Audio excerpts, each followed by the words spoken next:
Hello, I'm Pete Lockett. Welcome to A World of Frame Drumming.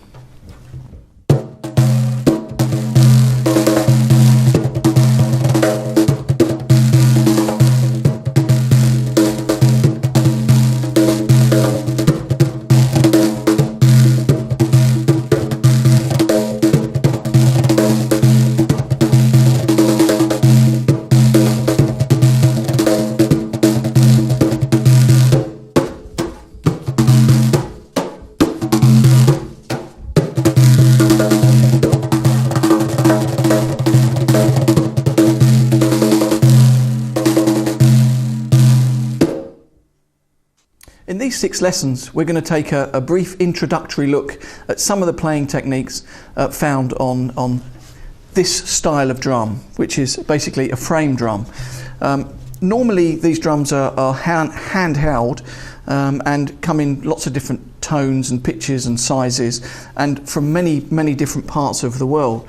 This drum that I was playing here, for example, is called the Bendir, and you might have noticed it had like a snare type sound.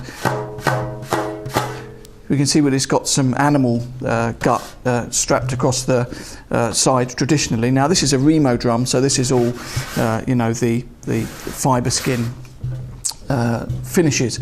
So this drum is from North Africa. It's found a lot in Moroccan music, but there's lots of different styles of frame drum. We have this drum here, which is called the DAF, and we can see that it's got lots of jingles inside, which create a really interesting sound effect. We have this drum, the Daira, which is again another drum from the Middle East, and again it's got the jingles inside. And we'll be looking a little bit of the sound of this drum a little bit later. Again, this is a tunable drum. We have the Allen key that will fit in these holes inside the drum for tuning. And you know what we see with all 3 of those is we have the snare type effect on the Bendir, and we have kind of a jingle type effect on these 2 drums. There are also lots of frame drums that don't have these type of effects. As I say, we have these many sizes of frame drum here, and some of the larger frame drums, such as this drum here. Now we notice that the texture and finish of the drum is very much like the real thing. Now there are 3 main playing positions for frame drums. This first position is the handheld position, where the drum is held much as I was holding the Bendir.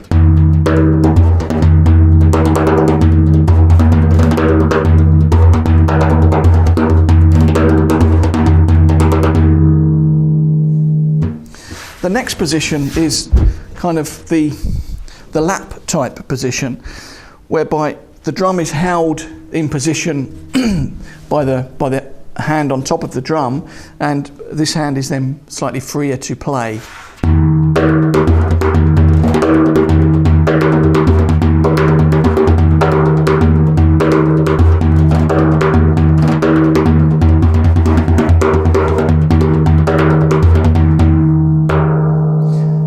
Another great opportunity when we're in this position is to use something like this, which is the Vic Firth Jazz Rake, so we can have like a brush effect on the drum.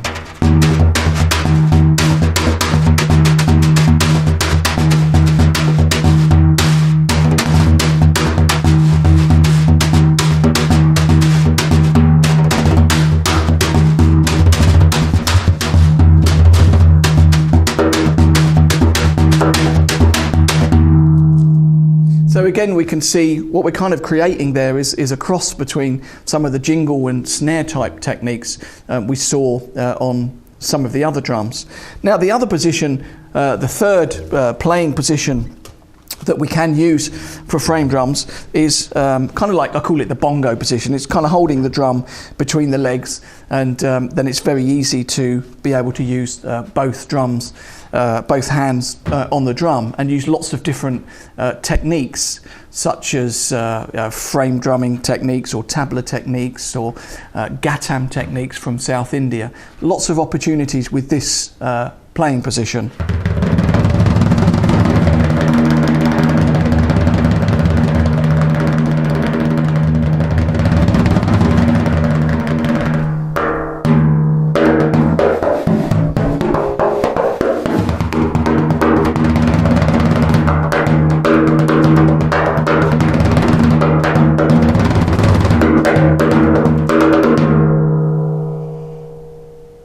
So we're going to move on and we're going to look at this position for the next 6 lessons, and that's the handheld position. So I'm just going to switch over to a smaller drum and we can start to look at exactly how the drum is held and how we make the basic sounds. So now we're going to start to look at the basic playing position for the handheld style of playing frame drums. Now, the most important thing in the beginning is to have a solid holding position. So we need to analyse that before we can go any further. Now, some people find it a little bit tricky to hold the drum in this manner because you're actually holding the drum and striking it at the same time with the same hand. So it's a little bit tricky in the beginning.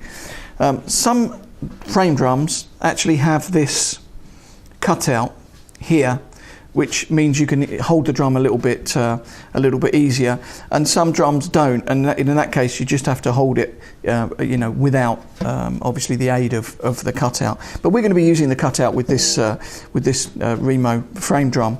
Now, the first thing to look at is the playing position for the thumb.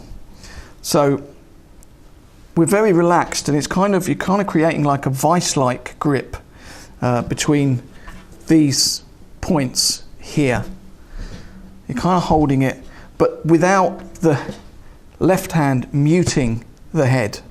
So it's kind of really just the bottom part of the joint that kind of comes in against the edge of the drum. The thumb comes inside and it's kind of relaxed.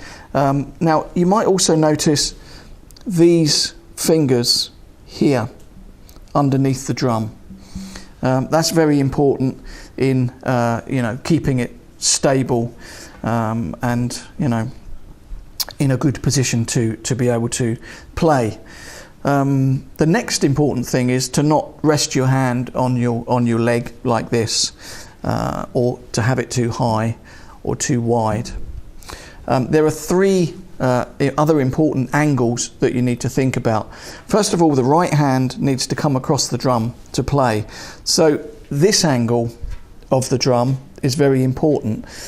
If it's too much like this, then you need to bend your wrist, and that's going to be very uncomfortable playing. Similarly, if it's too far this way round, you've kind of reach around the front, and again you've bent your wrist into an unnatural position, and that type of position playing over a long period of time can give you a little bit of aches and pains, and possibly lead to stuff like tendonitis and stuff. So these are really important issues to bear in mind. The angle of this drum is dictated by the angle of your arm. So if you put your arm down just naturally, you're sitting naturally, then the angle of the arm, the angle that the arm falls at, is the angle of this drum. So we can see the angle of my arm is there.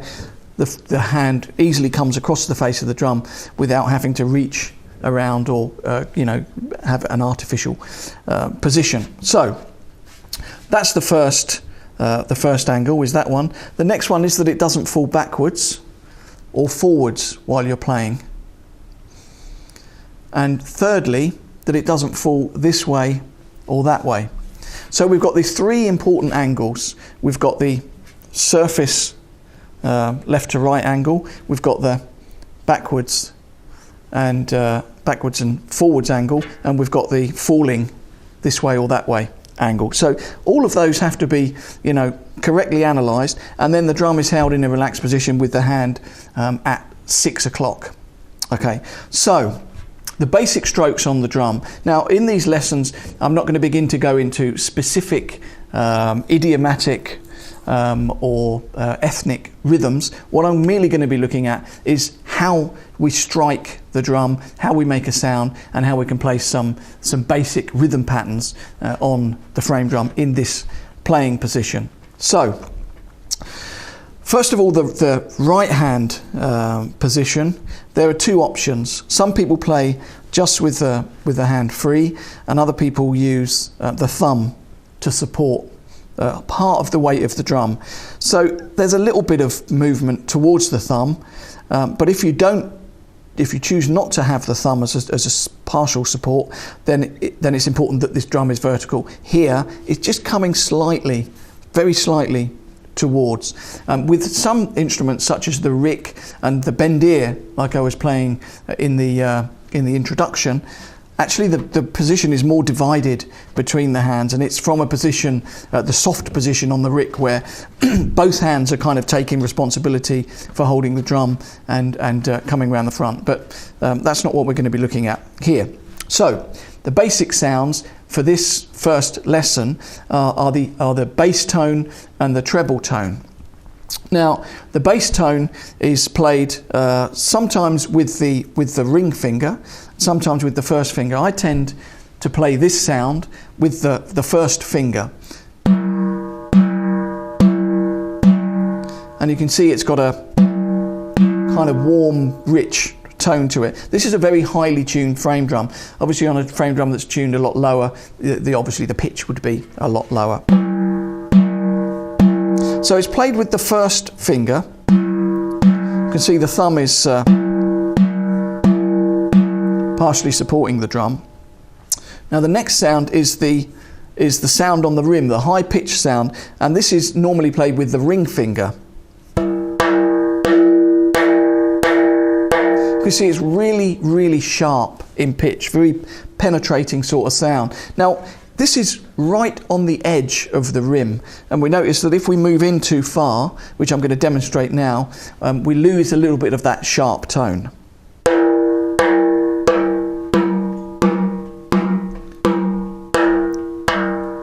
And then back out to the rim.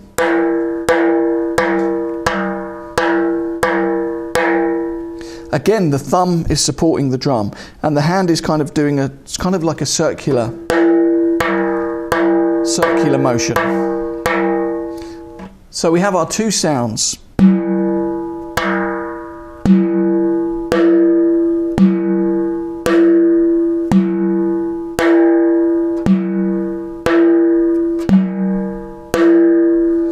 Just start by kind of getting comfortable with that, moving between the bass sound and the treble sound.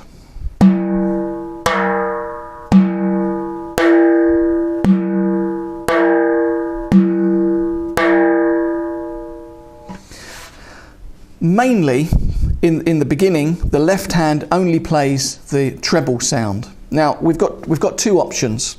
We can either play it with the ring finger or with the middle finger.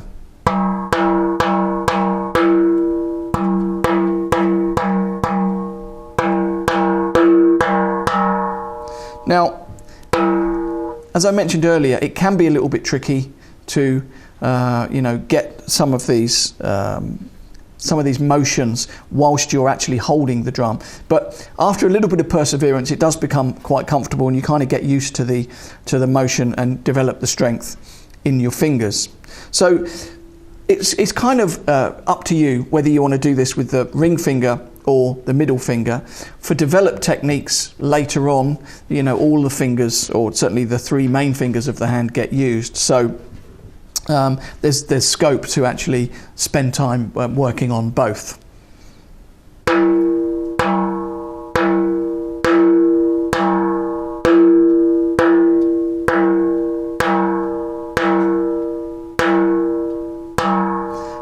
Now we see that sound is as sharp with the left hand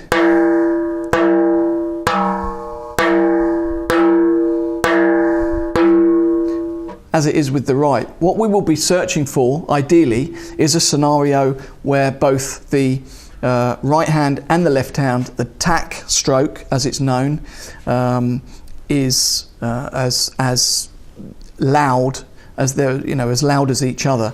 There are syllables that represent these strokes. The bass stroke is known as dum, and the treble stroke is known as tack, but we're not really going to be looking at too much of that in these lessons.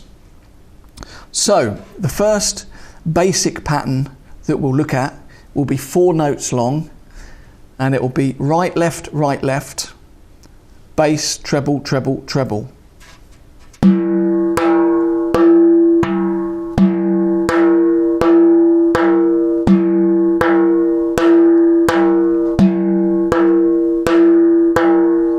It's really important that the left hand remains relaxed and that you don't get tense in your arm. here, because then everything was really difficult to play. And also in the beginning, make sure that you don't get too disillusioned about the fact that if the left hand sounds like this, because with everyone when they start, there's not really a whole lot of sound from the left hand, so you just have to persevere, and it will come.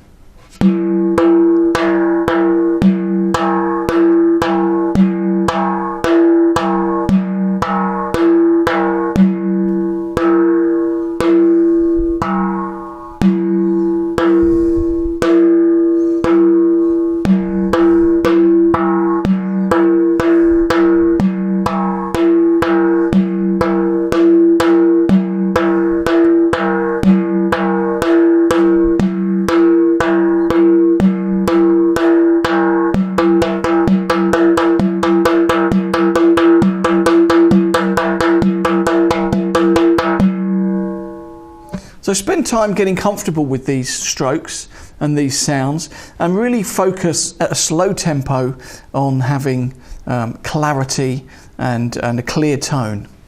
So example 2, we're just going to extend the pattern to 8 beats long. Bass, treble, treble, treble, treble, treble, treble, treble. Sounds like someone's telephone number.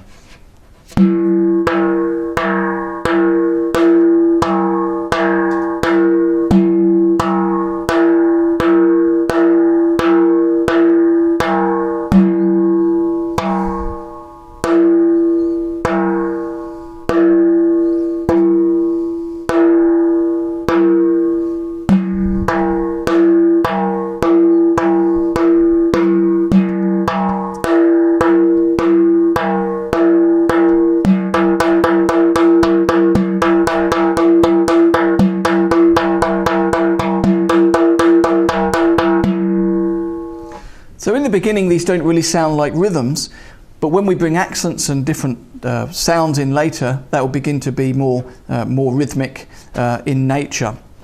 What's really important, and I can't reiterate it enough, is that you need to really focus on getting these sounds clear. So example 3, we're just going to have a similar pattern, but 6 notes long. Bass, treble, treble, treble, treble, treble.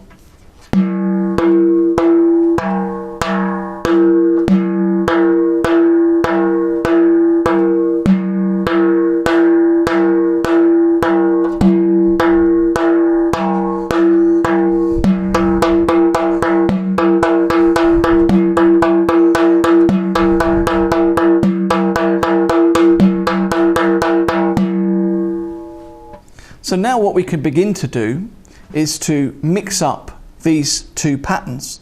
So far we have something that's 6 16th notes long, and something that's 4 16th notes long, and something that's 8 16th notes long. So we're going to look at some patterns that involve 6 6 4. 1 2 3 4 5 6. 1 2 3 4 5 6. 1 2 3 4 1.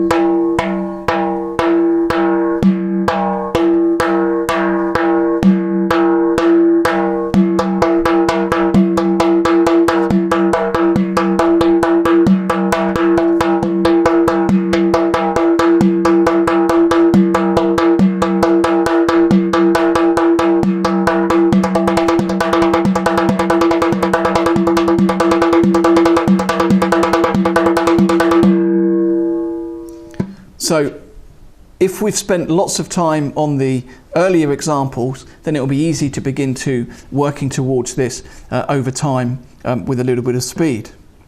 So if we look at example 5, let's rearrange that. We'll have 6 4 6. 1 2 3 4 5 6. 1 2 3 4. 1 2 3 4 5 6.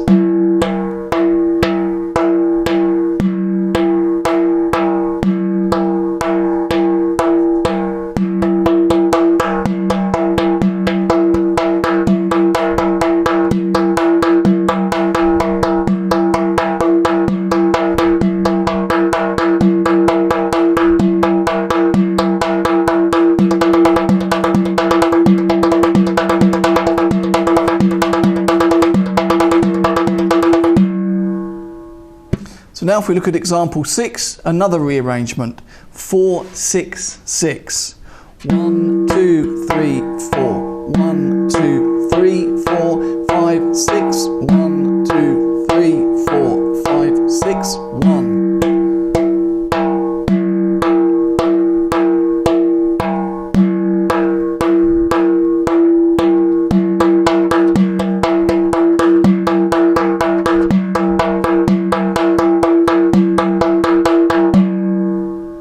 So there are lots of different ways we could, put these patterns together and come up with different ideas. We're just going to finish off with two quick examples that are slightly shorter, and we're just going to have the bass drum in slightly different places, or the bass tone rather than the bass drum. So we're going to have the 6 pattern that we've had so far, 1, 2, 3, 4, 5, 6, and we're going to add 2 on the end. Bass, treble, and it will sound like this.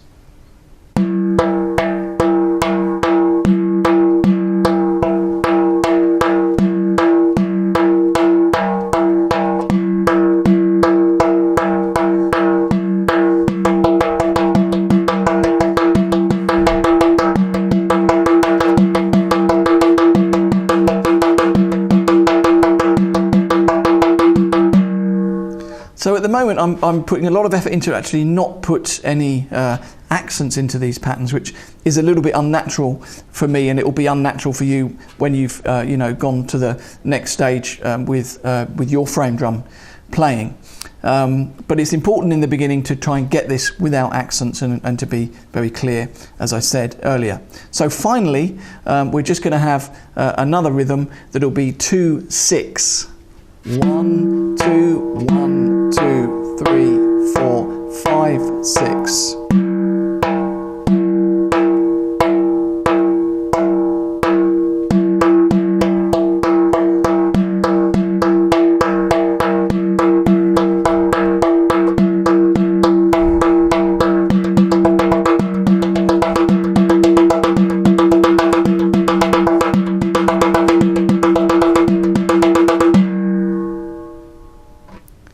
So with this we should have plenty to keep you going until next month's iDrum frame drum introduction part 2. So I hope you've enjoyed this. You can pop by my website, petelockett.com. The link is there, or is it there? Or maybe it's there, somewhere at the bottom anyway. So see you next time. Hi, I'm Pete Lockett. Welcome to part 2 of my introduction to frame drumming here on idrummag.com. Remember last time we looked at the basic holding position and the basic strokes on the drum, which were the bass tone with the first finger with the right hand, and the treble tone with the ring finger of the right hand, or the ring finger or middle finger of the left hand that's holding the drum. And look back on the previous lesson for exact details of the holding position, but remember that we're partially supporting the drum with the thumb of the right hand. So we're going to start to look at a few more variations on where we ended up last time. Remember we were looking at the 3 plus 2 or 6 plus 4. So 3 plus 2 is 5. So if we take our 2 units, the 6 note unit, 6/16 long, and then the 4 note unit, 4/16 long, so 3 plus 2 effectively, we have a group of 5, which we can see in example 1. 1, 2, 3, 4, 5, 6. 1, 2, 3, 4.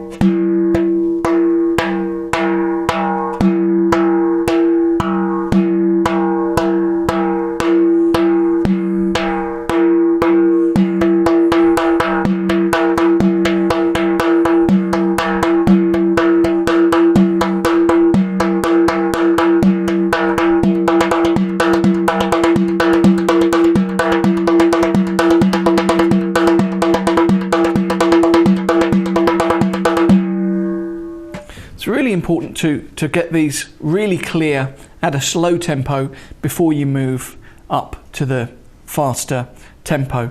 And I just want to reiterate again, the left supporting hand needs to be relaxed and not tense.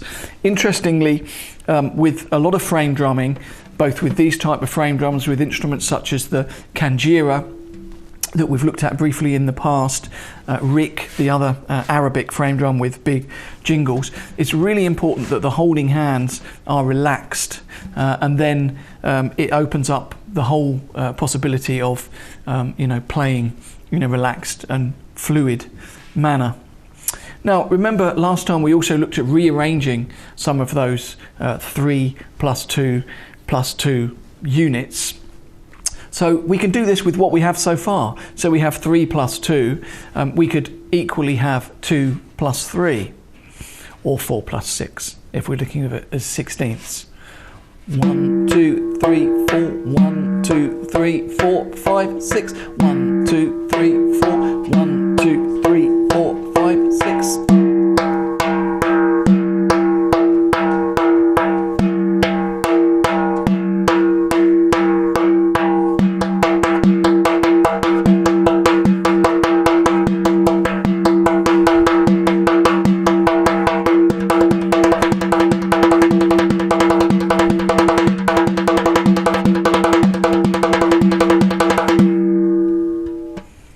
Again, I want to mention once more that at the moment we're not looking at any accents. We're going to be doing that in a short while in this lesson. So now we can extend the pattern. So far we've had 3+2.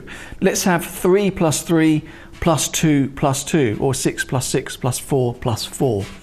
1, 2, 3, 4, 5, 6. 1, 2, 3, 4, 5, 6. 1, 2, 3, 4. 1, 2, 3, 4.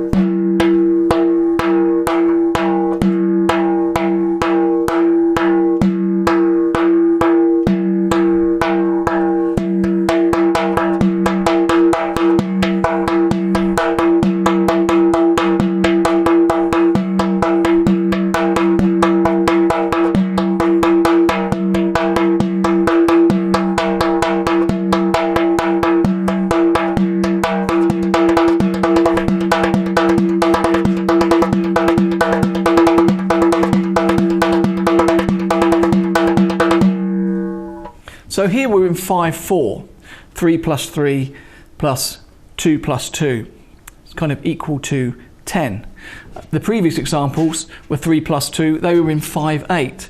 So we can see that by using these small units and putting them together, small phrases that we know, it's easy to come up with odd sounding time signatures that are kind of moving through lyrical flowing patterns. If we hear a lot of Balkan music and Turkish music, a lot of the rhythms are made up from putting together these type of units to create different fills and different flows of time. So now we're going to begin looking at a few accents. So really what differentiates an accent from a non-accent really is the distance it travels for you to hit the drum. So for example, let's just try playing very quiet notes, just right, left, on the high pitch sound on the instrument, and then playing as loudly as we can. And let's just see how that sounds.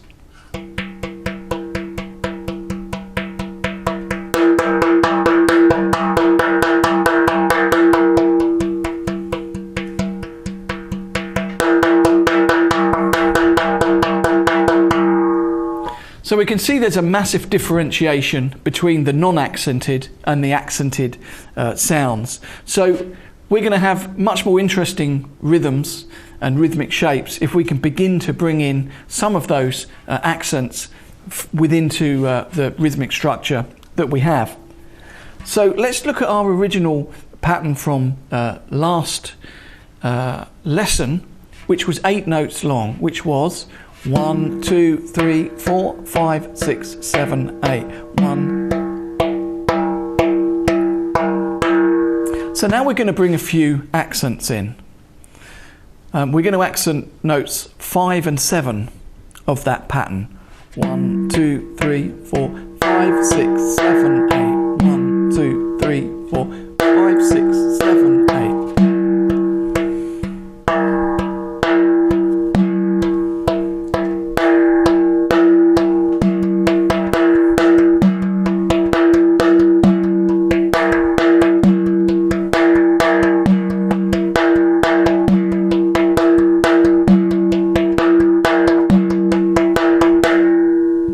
Notice that the non-accented notes are very, very quiet.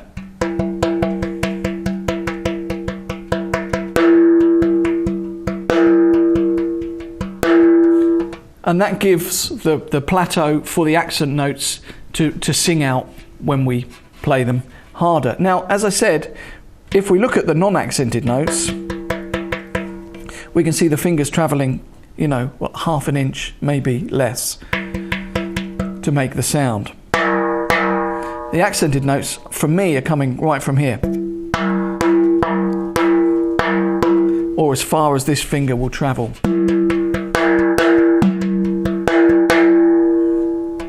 So it's distance travelled that creates the accent. So it's very easy, rather than forcing it with an aggressive overreaction, it's very easy to think of it that you're just travelling further to get the accent, and that'll make achieving that goal a lot easier.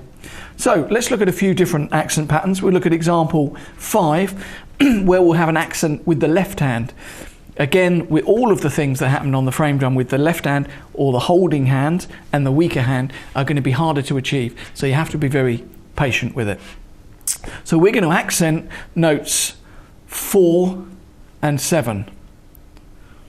2, 3, 4, 5, 6, 7, 8.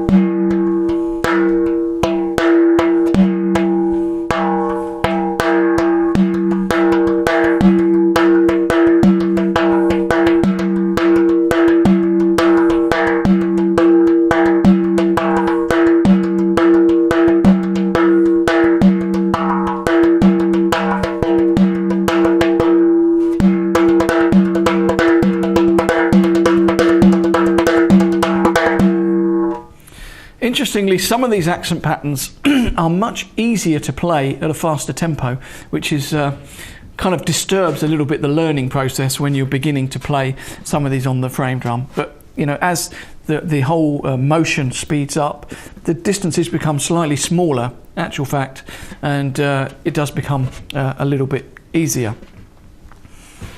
So, example 6.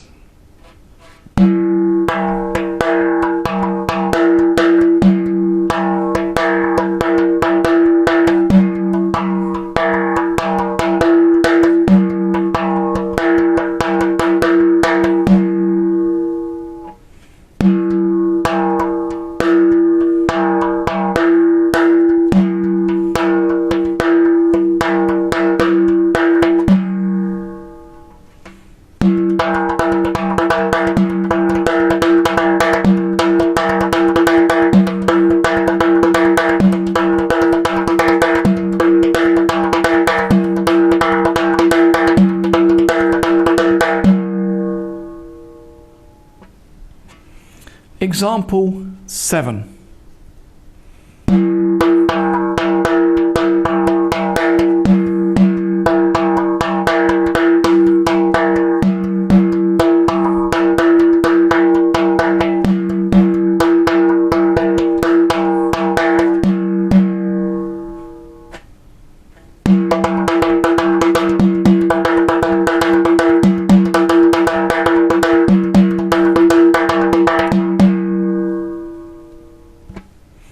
For example 8, we're going to go back to the first example that we had in this lesson, the 3 plus the 2, the 5/8 pattern. But we're going to add accents, and let's just see how much more interesting it becomes. I'll start without the accents and I'll add them.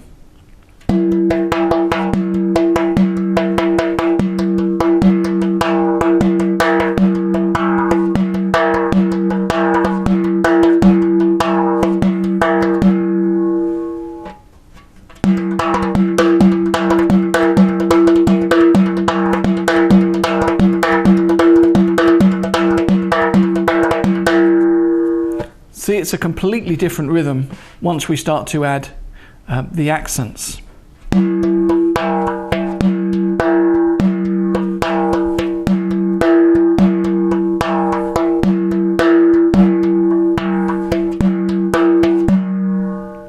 So, example 9, we'll have the same thing, but 2 plus 3.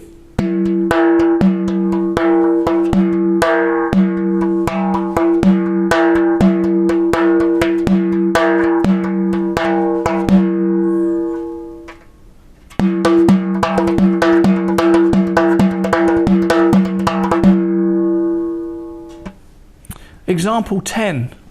Remember how we extended the pattern? 3-3-2-2.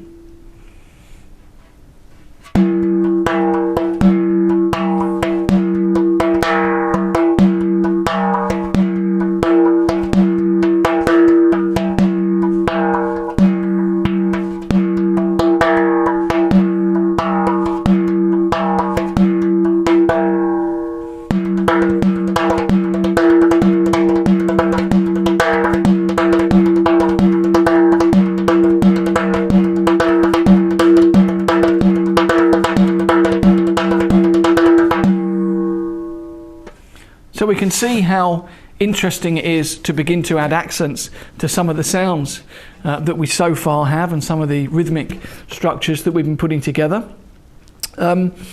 Next time we're going to elaborate on that further. So I'll see you soon and enjoy. Hi, I'm Pete Lockett. Welcome to part 3 of my introduction to frame drumming here on iDrum magazine. So far we've looked at the bass tone, the treble tone,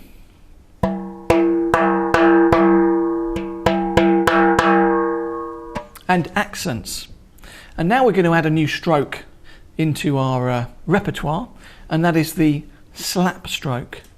Now with some frame drum positions and some frame drumming techniques, the slap stroke can be done with both hands. I'm just going to be doing it with the right hand for the time being. Now, for those of you that have played congas or bongos or djembe or numerous other percussion instruments, you'll be familiar with the slap stroke. This is very similar, but not quite as aggressive as you might find on congas or bongos. So the slap stroke is achieved by kind of a hitting and dragging type motion. So it's a very staccato sort of sound.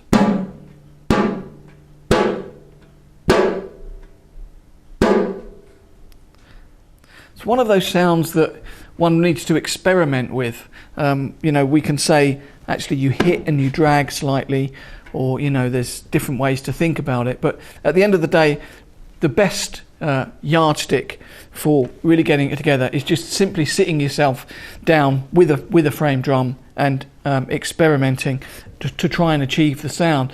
So you have to listen very carefully to the staccato-ness of the sound.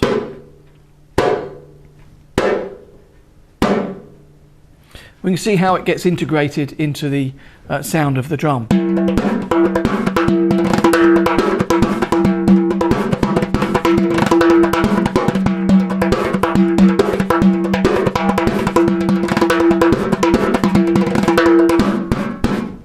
So, once we've spent some time, you know, really working on it, and it might take, you know, a few weeks, even months, just to get the basics of the sound together. Very sharp and staccato. What is important to not do is lift your hand off afterwards and you get that ringing tone. If you're too far into the drum, it's kind of woolly and you get kind of different problems with it. So listen very carefully to what it sounds like, ideally with headphones on, and really try and work on getting that sound exactly.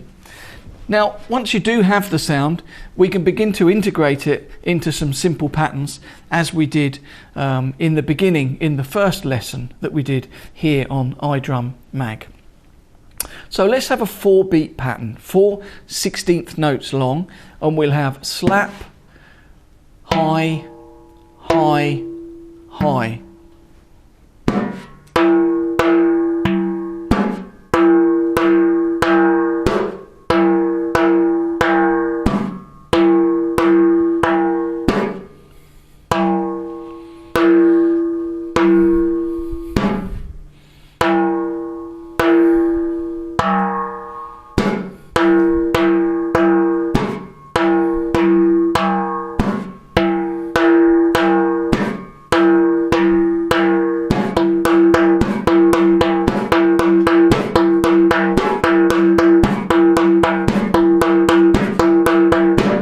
So when we've performed our slap stroke, of course we have to quickly ready ourselves to come and play a different stroke, such as the high-pitched sound or the low sound.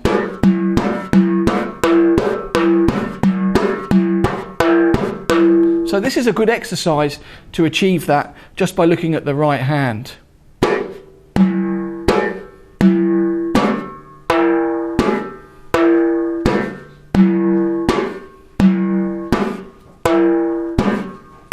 Slap, bass, slap, bass, slap, high, slap, high. So that's the sequence, and that'll kind of get you used to moving the right hand between the different sounds. Now, same thing, but 6 notes long. Slap, high, high, high, high, high.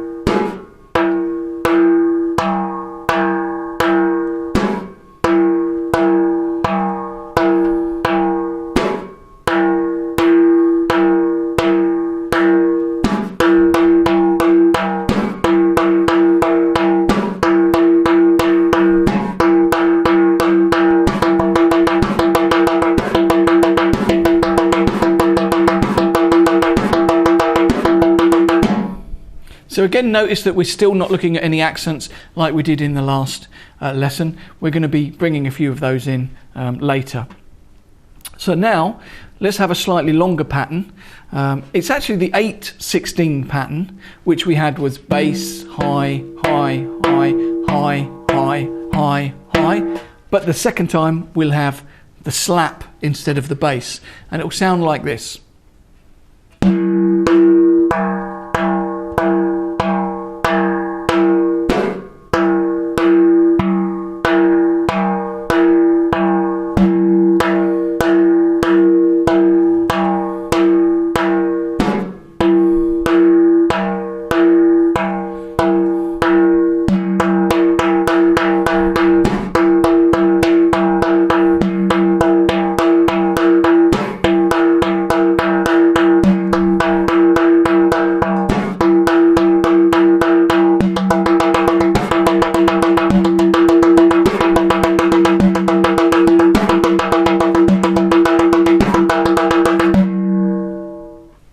So it's important to remember that when you play the slap stroke, the left hand holds the drum firm but does not stiffen up. It's really important not to stiffen up the holding hand, the left hand, or the weaker hand during all of these strokes. So let's look at a shorter version of that. Bass, high, high, high, slap, high, high, high. All right, left, right, left, right, left, right, left.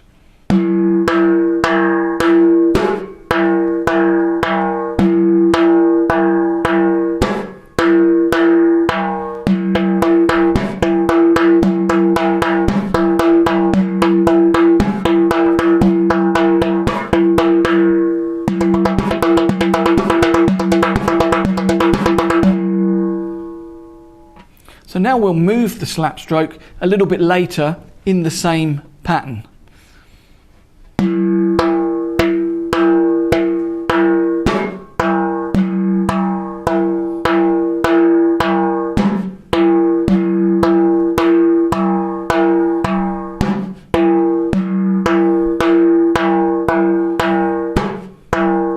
This is example 5.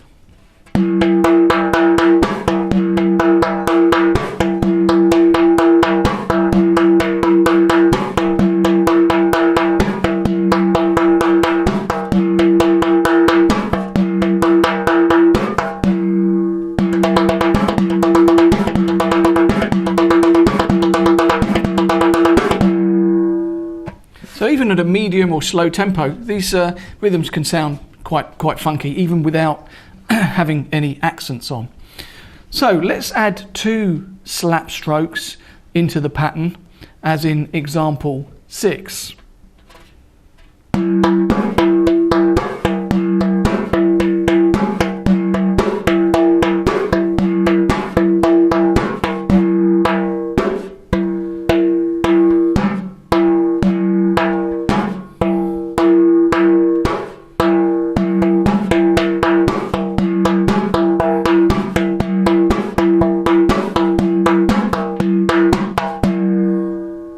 So now let's move on to example 7, where we've slightly extended the pattern. And actually what we've done is we've put together example 6 followed by example 4. So this is example 7.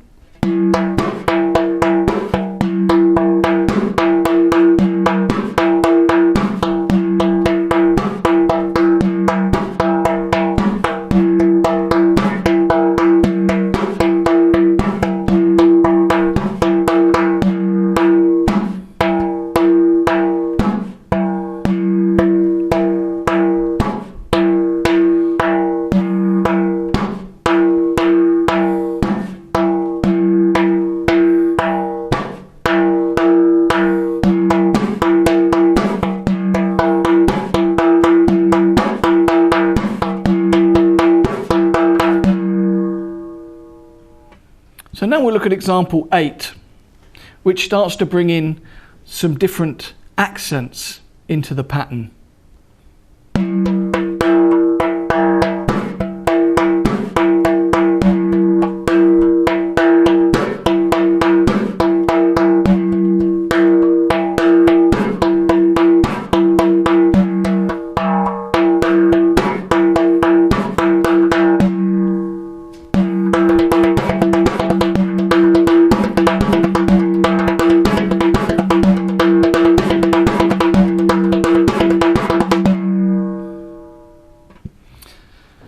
We'll finish up with example 9, which involves some more accents and a slightly different arrangement with the slap strokes.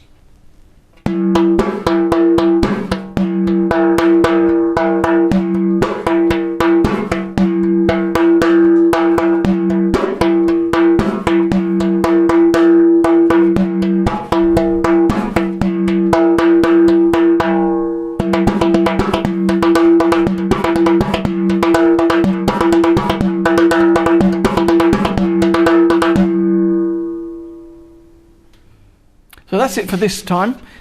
See you next time, where we're going to elaborate further with our frame drum techniques. Any questions? You can email the team here at iDrum Magazine, or else on my website, petelockett.com. See you soon. Hi, I'm Pete Lockett. Welcome back to the next instalment of basic frame drumming techniques. We've covered a lot so far, and I'm having some really good responses from people, so thank you for everyone for that.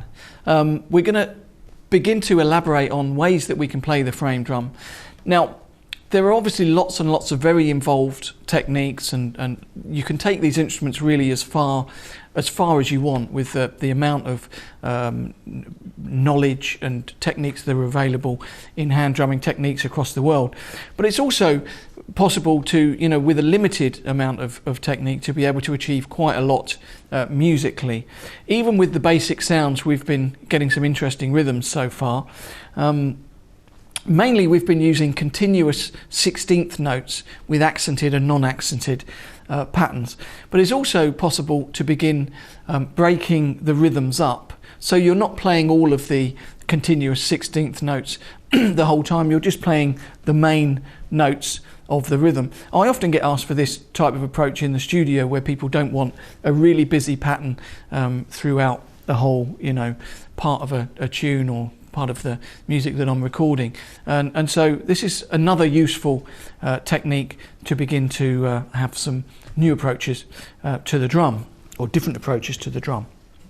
So if we look at example 1, we've got a very simple pattern, and it involves the bass tone and the high tone. And it's a very simple rhythm.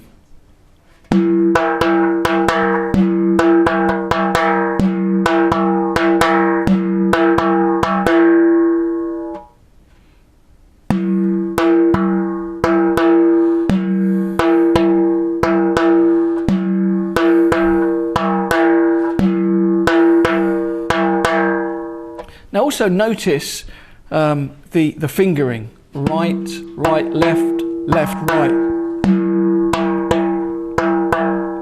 It's kind of following the way that I would play that pattern if I was playing all of the 16th notes.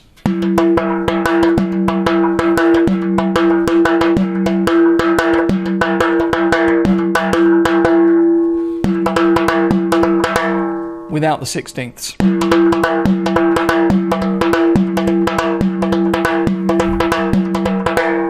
Kind of adds a little bit of space into the rhythm. So let's look at example 2, where we're going to make that twice as long, but the second open bass tone will become a slap tone.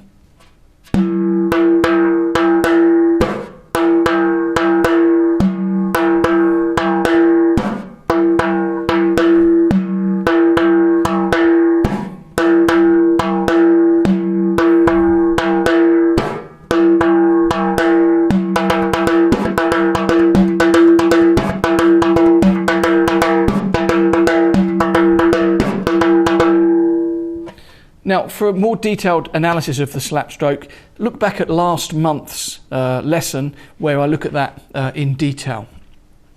Now let's hear that rhythm as if I was playing continuous 16ths.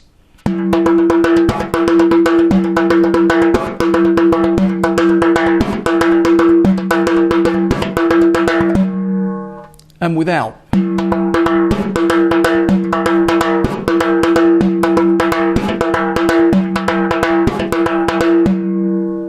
We can hear that that could be, in some situations, be slightly cleaner for a recorded purpose, particularly where there wants to be a repetitive groove or a continual sort of trance-like groove playing. Let's look at example 3.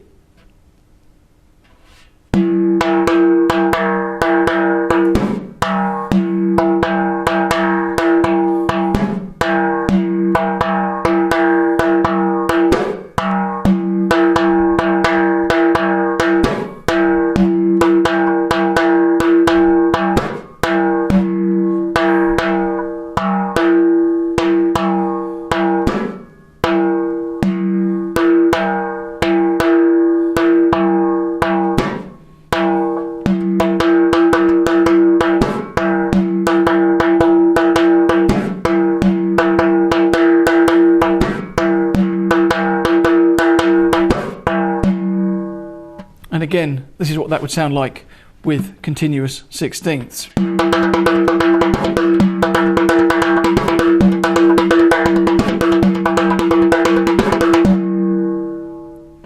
So we notice that the last accent there, I'm playing with the right hand, but on the written example, and what I played when it was just the basic notes being played, that came on the left hand.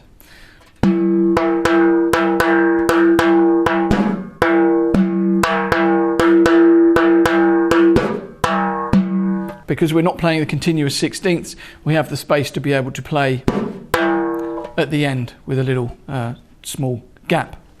So let's look at example 5, which takes us back a little bit to some of the 3-3-2 patterns that we had a little bit earlier in the series. So the basis of this actually is this pattern.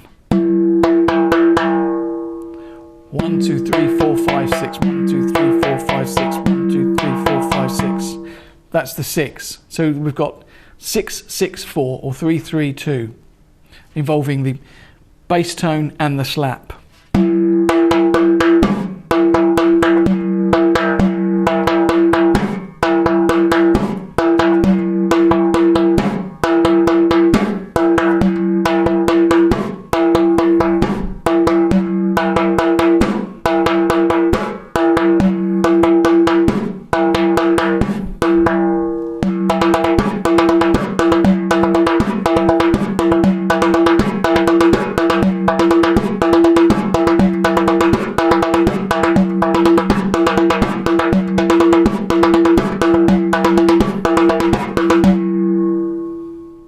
Example 6.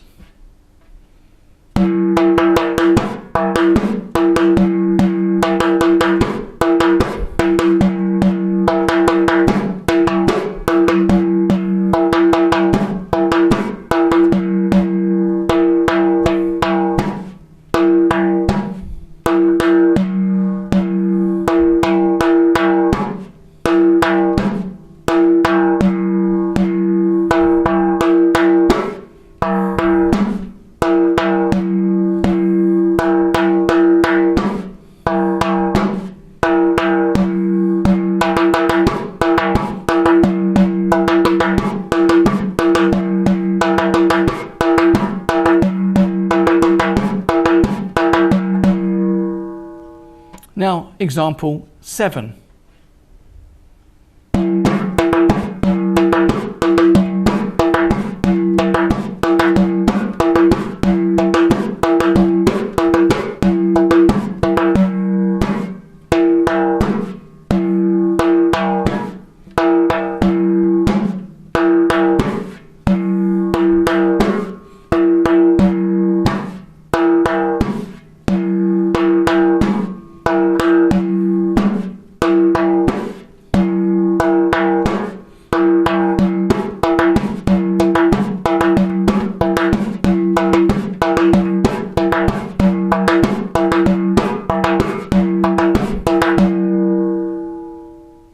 Now, this is probably the closest rhythm that we've got to anything even mildly idiomatic in the series.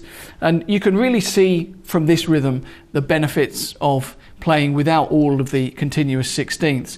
And this type of approach would be often used by the supporting drummers in an Arabic ensemble. So people playing some of the mazurs and different larger frame drums, supporting maybe a solo darabuka or different solo drum in the context of the music. And they would very rarely play all of the sixteenths.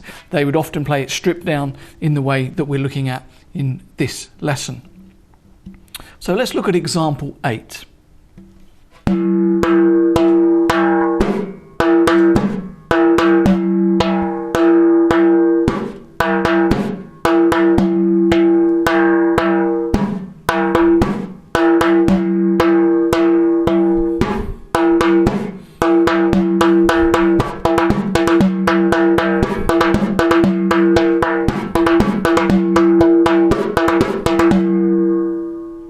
So we can see there, by using some very open and slow notes and the faster combination of notes with this type of technique, we can get some quite interesting sounding rhythms. So let's look at example 9.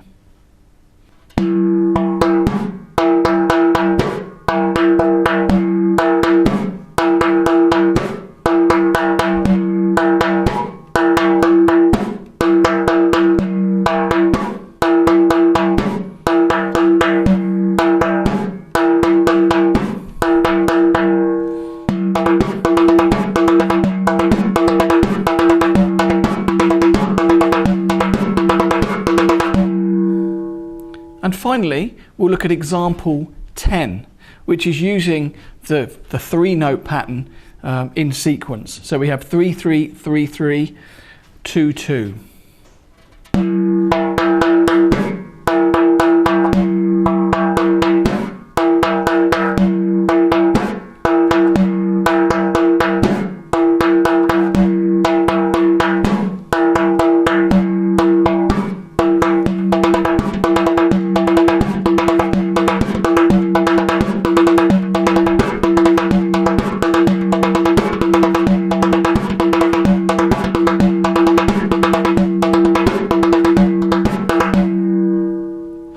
So that's it for this time.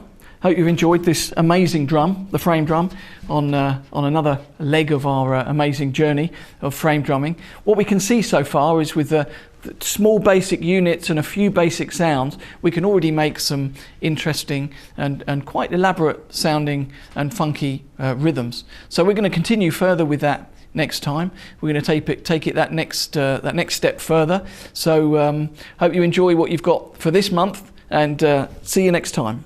Hi, I'm Pete Lockett. Welcome to episode 5 of our frame drumming basic techniques exploration and introduction. So what we're going to be looking at today is a few different ways to put odd units together to make different time signatures. We did this briefly in episode 2 of the frame drumming mini lesson course. I often get asked the question, particularly in terms of Indian rhythms and the way that a lot of Indians work so comfortably in odd time signatures. How do they manage to put all those things together and be so fluent in odd time signatures. And one of the ways they do that is by simply always thinking in additive terms of putting different units together to make up different time signatures. So we've been looking at our 3-beat unit and our 2-beat unit and different units of rhythm that we've had with our basic frame drumming techniques. And last episode we looked in detail at some sort of broken techniques where all the 16th notes weren't being played. So we're going to continue with that theme, and we're going to also add in some different units that we can put together. So we're going to go back to the 3 and the 2, and we're going to have 3, 3, 2, 2, and this is going to be in 5/4. So this is example 1.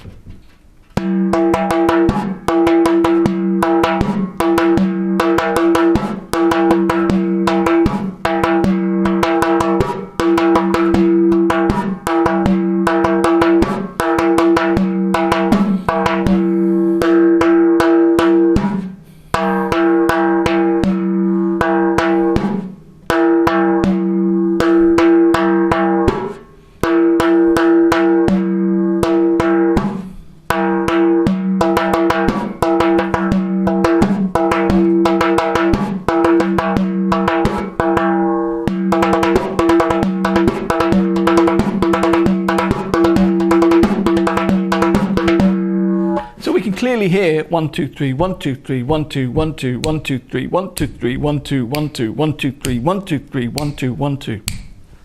Can you hear that the contours of that rhythm, creating that flow through the 5/4? So now let's look at example 2.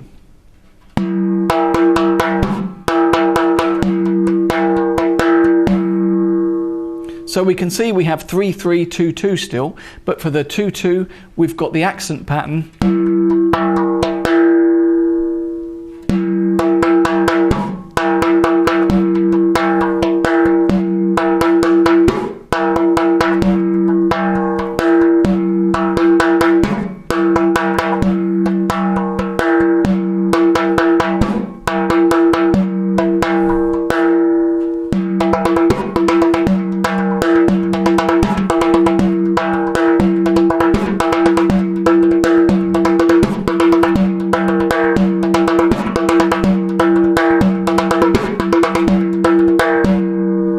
So we can really see how all the elements that we've been studying so far come together and, when successfully articulated, begin to create some sort of nice contours of rhythm. Now, for example 3, we're going to have 3 2 2, which is going to be in 7.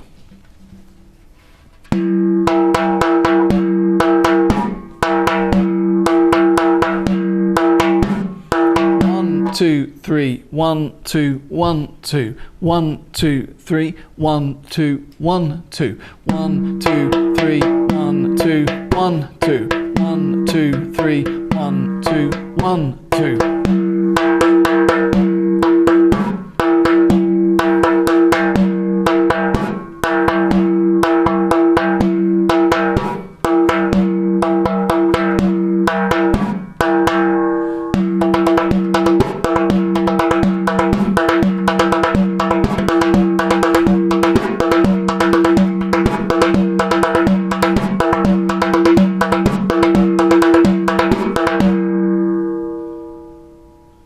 So now, with a similar contour to the rhythm, we're going to look at example 4, which involves bringing in some accents.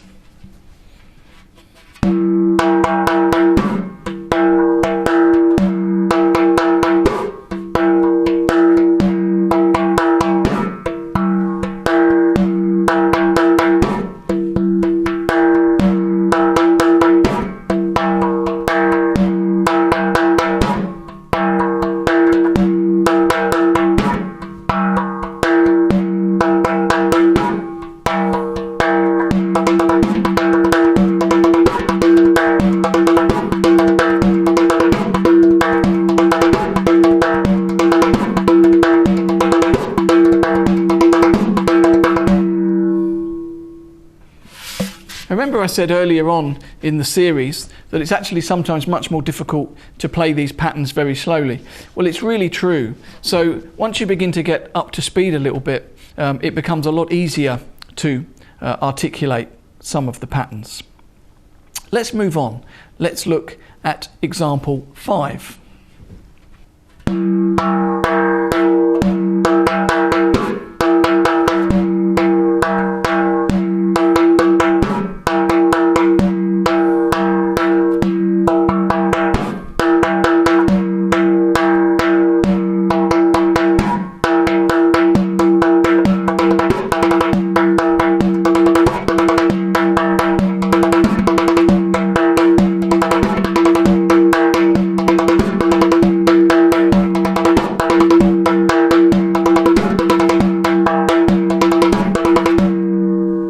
So that's 2, 2, 3, 3. And again, we're in 5/4 or 10/8. So for example 6, we're going to have a completely different structure and way of looking at 7/4 over a longer period of time.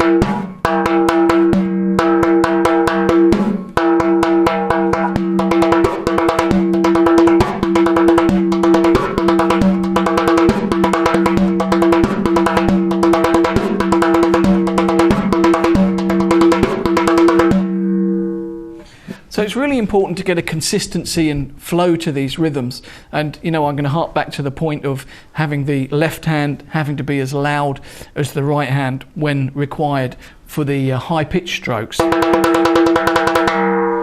A good way to practice that is just to practice continuous sixteenths at different volumes.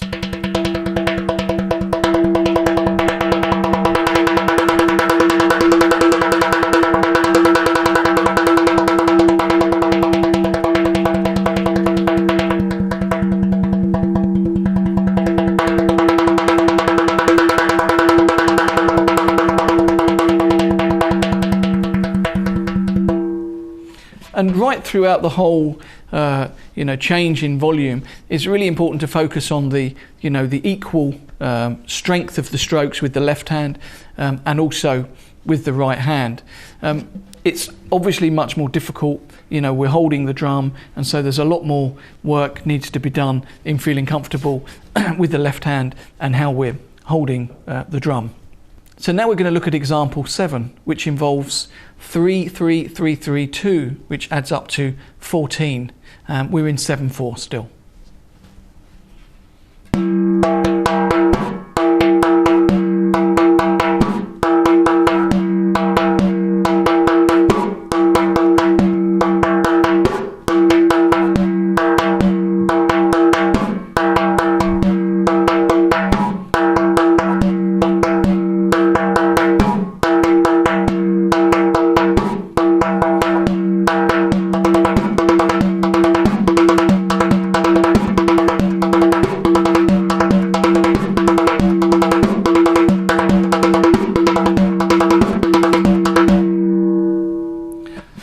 So we can see with all these units that there's 1,000,001 different ways that we can put them together. And the important thing to focus on is how you can begin to make different rhythms, put different units together, come up with different ideas with the basic little things that we have accomplished so far.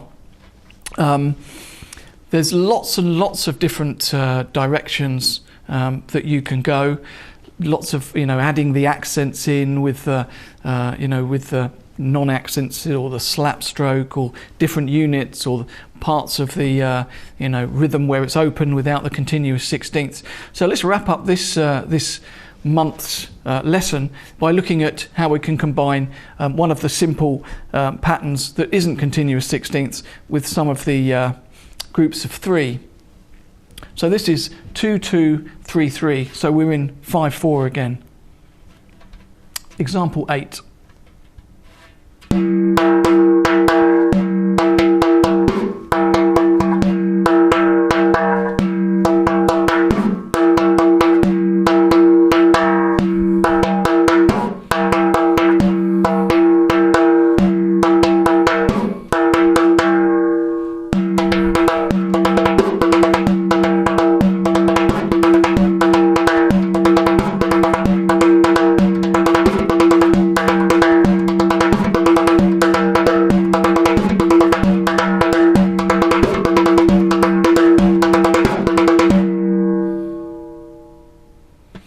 So it's really great to experiment with all these grooves. As I say, develop your own ideas, move forwards, you know, thinking of different ways that you can be personally creative with all of these things. Next time we're going to move on to some slightly new techniques. We've focused a lot on how we can use all of these basic techniques with creating different rhythms, different regular rhythms in 4/4, additive rhythms that make up different time signatures, rhythms where we've added spaces instead of continuous sixteenths, and numerous different approaches involving our three main strokes: the open bass stroke, the high pitch stroke, and the slap stroke. So next time, a few new techniques and ways of articulating on the drum. But until then, happy practice. Hello, I'm Pete Lockett. Welcome to Lesson 6 and the final instalment of our brief look at introduction to frame drumming techniques. We're going to add a few new things this lesson to what we've done so far.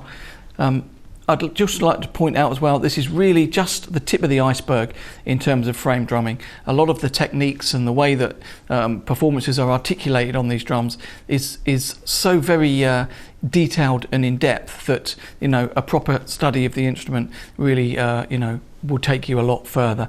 But having said that, this is a good introduction. It gets you used to the basic sounds and some basic ways of articulating rhythm on the instrument. Now, so far everything we've done pretty much has been involved right left as the main sort of starting point for all our rhythms, just to keep it very simple and to, you know, to get ourselves on the road. So even when we've been looking at odd units of time, we've still been mainly focusing on right left, and not really you know, any other involved type of fingerings as such. So this time we're going to look at a different fingering, and involves right left. And there are numerous ways that we can articulate that using the sounds. So the first way that we're going to look at it is right with the first finger, the open tone, right with the ring finger on the rim, and then the rim on the left hand as well. And it will be like this. This is example 1.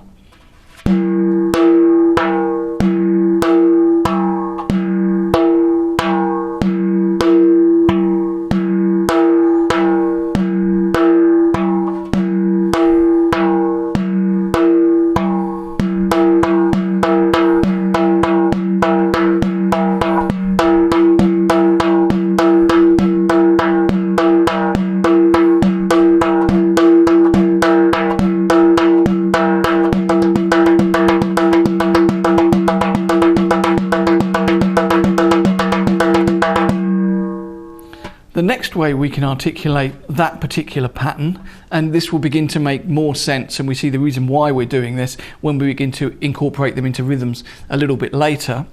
The second method is right with the slap, right with the open tone, and then left high pitched.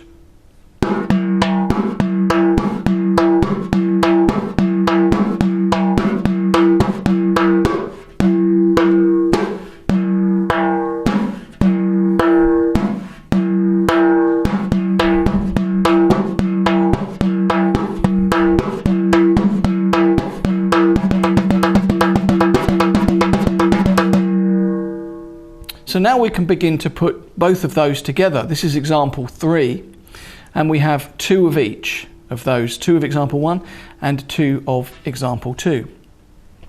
And it will sound like this.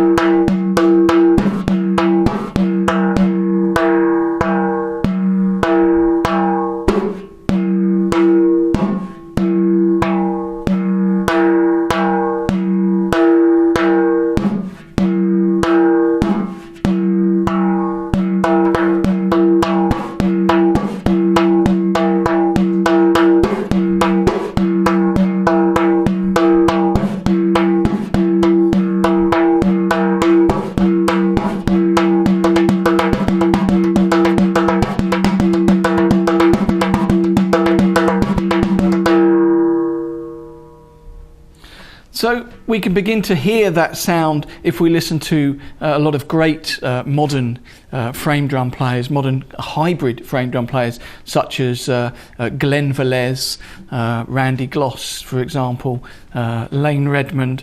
There's a lot of great frame drum players who are kind of using these type of techniques and creating this type of sound by using different fingerings and different ways to combine the tones and come up with kind of fluid rhythms. So if we take example 1, 1, 2, 3, 1, 2, 3, we have 6. We'll just add one note on, right, left, 2/16, 1/8 note. And then we'll have this. 1, 2, 3, 1, 2, 3, 1, 2, 1, 2, 3, 1, 2, 3, 1, 2.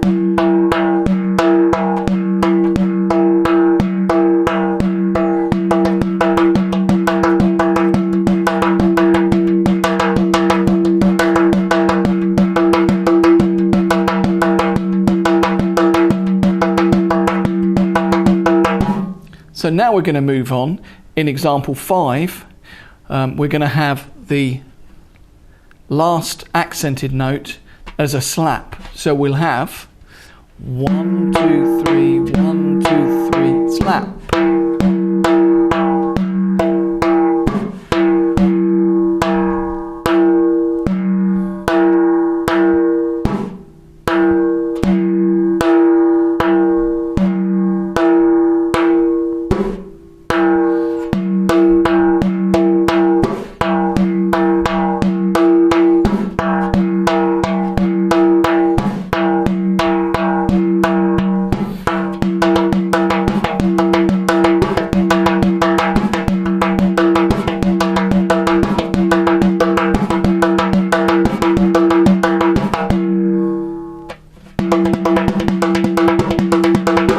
So we can see it's kind of an interesting way to be able to create some rhythms that are quite fast, and actually because of the fewer notes that are played with the left hand, the weaker hand, it's kind of easier to begin to articulate those type of rhythms at an early stage. So if we look at example 6, we have a similar approach, but using the method in example 2, which we would recall as being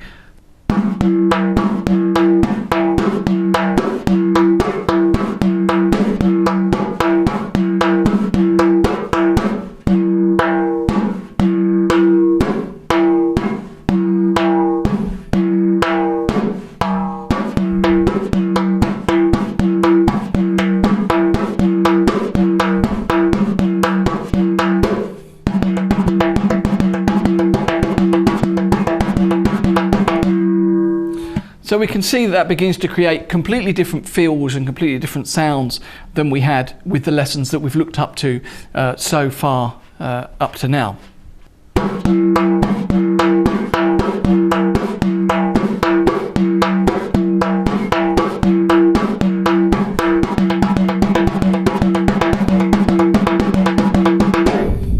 So we can begin to see how different some of these rhythms are from what we've looked at so far in the series of lessons. This technique really does lead to kind of some different rhythmic shapes and different rhythmic patterns. Let's look at a similar pattern. Instead of the slap on the end, we'll just have the high pitch sound. This is example 7.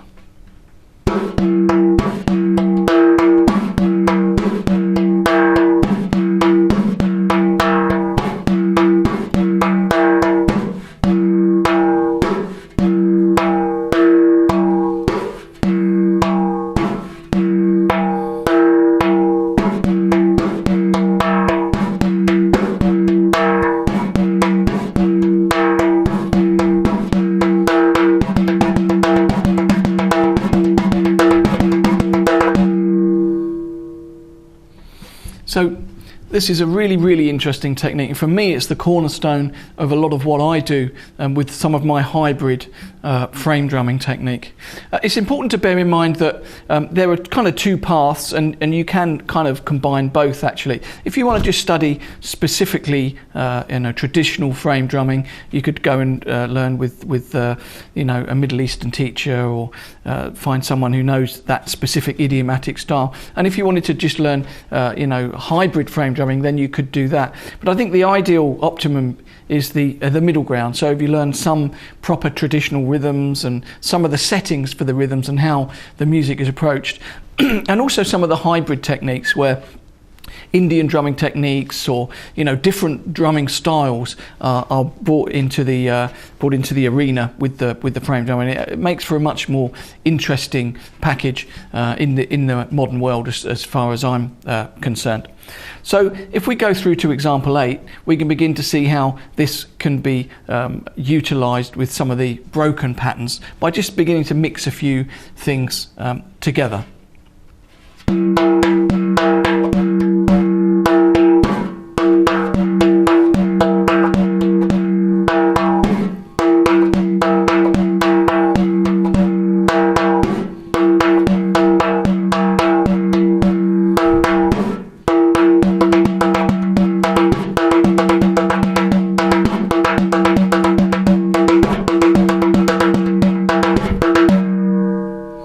Now this type of pattern would be very, very difficult to articulate with any other method other than this, in this position. Of course, if you were playing in the position where you held the drum between your legs in any way, shape or form, of course you could begin then to get some of the bass notes played with the left hand. This is very difficult in this position with this drum.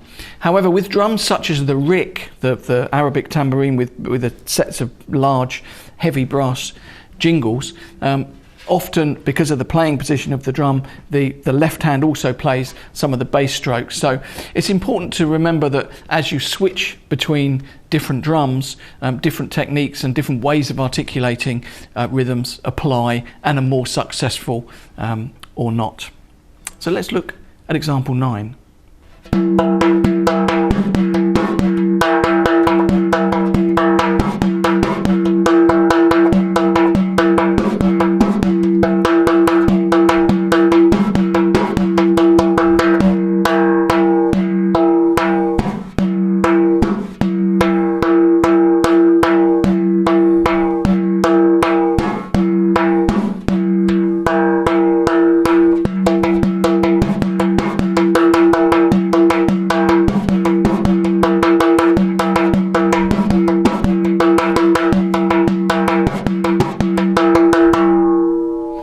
So that's basically using example 1 and example 2 from this lesson.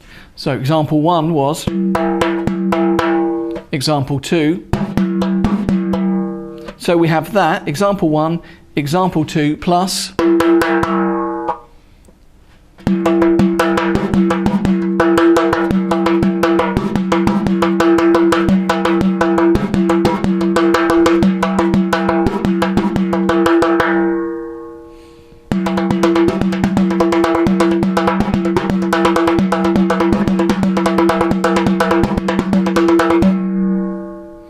really interesting ways of the rhythm moving and kind of the bass notes coming in different places and the accents coming in different places. It's really a funky, if you can begin to spend some time using some of these units and maneuvering in them and manipulating them and rearranging them in the way that we did with some of the stuff from the previous lessons, then you kind of really are setting yourself up on the road to begin to develop your own voice. It's really important with any percussion instrument or any instrument at all, is that it's not just a matter of learning what you might see in the lessons here or elsewhere and learning those by rote. It's really important that you develop your own voice and find ways to improvise and move forward musically with the things that you actually want to do, because the most important thing with all of this is you. And I'm not being flippant saying that. It's really true. You have to find your voice and make your music, because that's the point of the whole thing, and is why you are so passionate about wanting to learn something from, you know, drum techniques and why you're looking at this video right now. So, you know, you have to focus on find what's inside as well as the technical stuff you can see on the outside, and see how you can bring that into voice your own inner musical direction. So we're going to move on to the final example, and we can see finally, you know, how some of these things can again be put together in quite a simple way.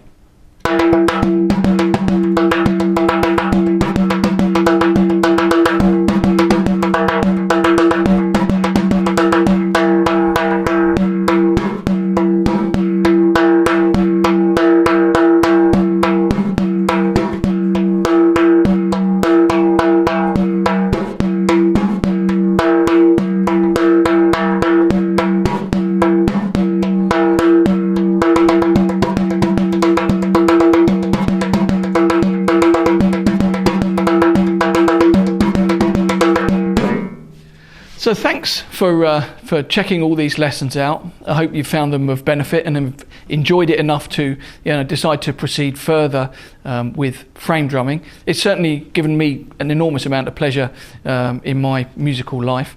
So it's definitely a road worth continuing on. So enjoy, and I hope to see you soon again. Pop by my website, petelockett.com, and see you soon.